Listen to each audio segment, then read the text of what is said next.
मुझे लगता है आप इस सोफे से थक तो नहीं गई बैठ के सोफे मुझे पे? बहुत अच्छा लग रहा है ये सोफा, और मुझे लेकिन सेट बहुत वो अच्छा देखे ना, लग वो कितनी अच्छी कुर्सियां हमारी। आ जाए फिर। हाथ हमने देखे हमारे जो आमतौर पे ऐसा होता है कि लोग अपने प्यारों को, अपने गेस्ट को हाँ। पलकों पे बिठाते हैं, हम हाथों पे हथेलियों पे अपनी बिठा के रखते हैं। आए जी आए, क्योंकि ड्रामा हाँ। आवाम का होता है। आप लोग जो मेन आपकी जो जॉब है वो हाँ। है लोगों को एंटरटेन करना। हाँ। तो ये अवाम के हाथ है। हाँ। अब हम अवाम के हाथों में चले गए। अब जो भी बात हम आवाम के हाथों में ही रहते हैं। बस अब हम अवाम के हाथों में रहेंगे। मेरे इतने ही सवाल थे उर्वा आपसे, बस रेस्ट अश्योर्ड। हाँ। जो मेरे जाती सवाल थे वो इतने हाँ। थे। अब जो सवाल होंगे ना वो अवाम के सवाल। ठीक है। उर्वा ये बताएं, ऑब्वियसली आपके फैंस, आपके ऑडियंस में बहुत सारे ऐसे लड़के और लड़कियां होंगे जो एक्टर बनना चाहते हैं। उनके लिए क्या जवाब है आपका, या उनके लिए क्या नसीहत है, मशवरा है नसीहत कि भाई नहीं आओ यार, बड़ा मुश्किल काम है भाई, 16-16 घंटे काम करना पड़ता है।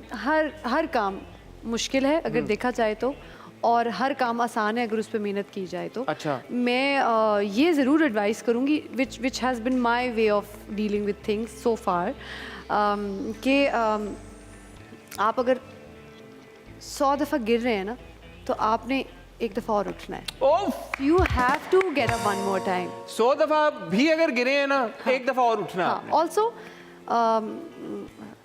ये मेरे दिल से सारी बातें निकल रही हैं। मैं समझती हूँ कि मैं एक ना, I am like a turtle. I keep looking at the final thing that I have to achieve. So I'm just not gonna give up. Even so, हर किसी की अपनी एक पेस होती है. No matter how slow you're walking, शायद किसी के comparatively आपको लग रहा हो कि आप बहुत आहिस्ता जा रहे हैं. आपने ये नहीं देखना. आपने देखना है आप क्या, are you taking the next step? तो ये नहीं फर्क पड़ता उसके इतने फॉलोअर हो गए इंस्टाग्राम पे, अच्छा, उसके ड्रामे के तो इतने व्यूज आ रहे हैं, मैं वो ये ट्रेंड फील कर रहे करती हूँ हर किसी की अपनी टाइमलाइन होती है, हर किसी की अपनी पेस होती है, और हर किसी के लिए हर चीज़ अपने वक्त पे होनी होती है. लाइक आई सेड, हर किसी का अपना एक टाइमलाइन है. So you can not really compare, you have to focus on your So I would say that to me, success is when you focus on winning yourself and not on winners. बिल्कुल सही बात. So you have to keep walking, you have to keep at it, you have to winner keep banana taking आपने. that one step ahead. हाँ. रुकना नहीं है बस. रुकना नहीं है और खुद को विनर बनाने पे मेहनत करनी है. ये नहीं देखना कि और कौन विन करने लगा. ये मैं समझती हूँ विनर वो है जो रुके नहीं, गिव अप नहीं करना. बड़ी अच्छी बात तो है. वो कोई भी काम हो, चाहे वो एक्टिंग हो या कोई भी और चीज़ है जो आप अचीव करना चाहते हैं, हाँ.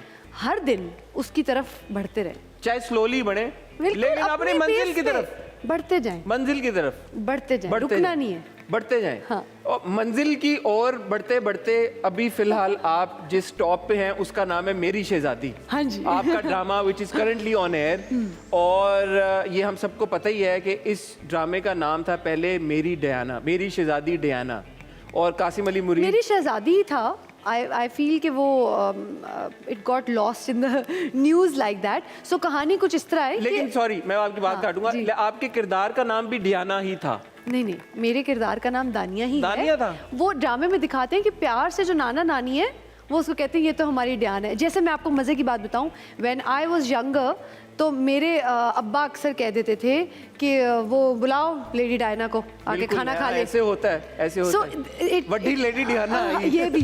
सो इस तरह के मेटाफॉर्स बहुत से बन जाते हैं. तो मेरे साथ ये हुआ है. तो क्योंकि वो एक आइकॉन थी तो इसलिए दिखाया गया कि because I was born on the same day when she died in the story, in the drama. तो मेरे नाना नानी मुझे प्यार से, अभी भी ड्रामे में नाम लड़की का दानिया है और नाना नानी उसको प्यार से डियाना बुलाते हैं. अच्छा, मुझे लगा एक बार कवि साहब ने गलती से बोल दिया है. नहीं, जो पिछला नाम था डियाना. नहीं. तो दानिया को जानबूझ के डियाना बोलते हैं. हाँ. नाना नानी उसको प्यार से कहते हैं ये तो हमारी शहजादी है, हमारी डियाना है. तो कासिम अली मुरीद जो कि डायरेक्टर हैं, उनसे जब मेरी गुफ्तगू हुई तो उन्होंने बोला कि एक्चुअली ये लेडी डियाना के ऊपर बेस्ड थी कहानी. तो आप लेडी डियाना नहीं प्ले करें? बेस्ड है. No, I was not playing her. अच्छा, it's based on her in a way कि जो आप पूरी कहानी देख रहे हैं, so basically the entire story is about emotional abuse, जिसको हम कभी एड्रेस नहीं करते हैं। एड्रेस होना चाहिए, अगर एड्रेस करते हैं ड्रामों में तो शायद समझ नहीं पाते हैं। हमारे खैर इर्द गिर्द बहुत सी फॉर्म्स ऑफ अब्यूज़ हैं जो हमारे बहुत से ड्रामे उन पे अवेयरनेस रेज करने की कोशिश करते हैं, बट मैं समझती हूँ उनमें से बहुत कॉम्प्लेक्स एक जो चीज़ है वो इमोशनल अब्यूज़ है, जिसको पढ़ना भी चाहिए, जिसके बारे में समझना भी चाहिए, ताकि आप किसी भी तरह उसका हिस्सा ना बने। ये वो बात है ना victim उर्वा, बने। जो अक्सर हमारे मुआशरे में देखा गया है कि ऐसे होता है कि मियाँ मारता तो नहीं है, इतना खुश रखता है, सारी ज़रूरतें भी पूरे करता है, चीज़ें भी लेके देता है, पैसे वैसे सब कुछ हैं, शॉपिंग भी तो कराता है, शॉपिंग भी तो कराता है, खिलाता पिलाता है, फिल्म दिखाने ले जाता है, तो मसला क्या है? तो मैं यही कहना चाहूँगी कि इमोशनल अब्यूज़ के बारे में एजुकेट होना, अवेयरनेस होना बहुत इंपॉर्टेंट है। ये किसी को पता ही नहीं है कि एक चीज़ है जो एग्जिस्ट करती है। सो ये ड्रामा उस बारे में है, और जब मैंने इसको पढ़ा और मैंने देखा कि जंजीबील ने ये लिखा है, तो क्या ज़बरदस्त उन्होंने सीन्स लिखे थे। वो कुछ ऐसे सीन्स थे कि जो कैरेक्टर मुझे प्ले करना था, उस लड़की को खुद ही समझ नहीं आती कि उसने इस बात पर रिएक्ट कैसे करना है। सो उसको ये नहीं पता कि मैं इस पर रोऊं या मैं इस पर हंसूं या मैं इस पर खुश हूं। इतने ज़्यादा उसके इमोशंस अब्यूज़ हो रहे हैं दैट कि उसको समझ ही नहीं आती कि इस सिचुएशन में रिएक्ट कैसे करना है। और मैं समझती हूँ हमारे इर्द गिर्द ऐसी बहुत सी लड़कियाँ हैं जिनके साथ ये होता है और उनको समझ नहीं आती कि सर्टन सिचुएशन में रिएक्ट कैसे करना है। Also this drama is very very special to me. जब मैं ये सीन्स करती थी, it would take such a toll on me Hasan.